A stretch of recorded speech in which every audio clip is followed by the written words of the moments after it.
This is a tutorial for how to get BitWig to remote control FL Studio via FL Studio's VSTI multi plugin. So first of all, search for FL Studio, drag the FL Studio VSTI multi into your timeline.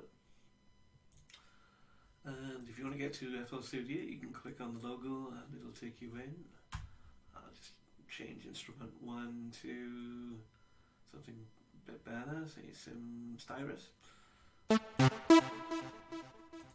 Take note that each instrument is on different channel, 1, 2, 3, 4, 5, 6, 7, and so on. BitWig will be sending those numbers to play the appropriate instrument. And FL's master channel is on FL1. Okay, back to BitWig. And simple, we go into the effects panel and we get a mapper. Channel map, and we put that in, and this will control which channel instrument is played in FL Studio.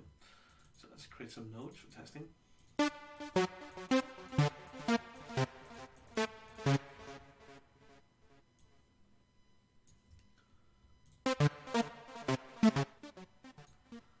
there you go, it's playing it straight away.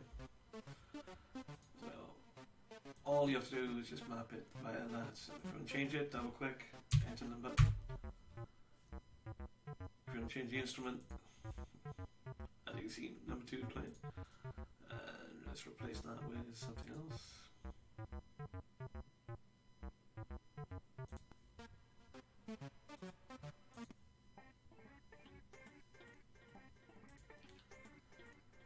And that's it.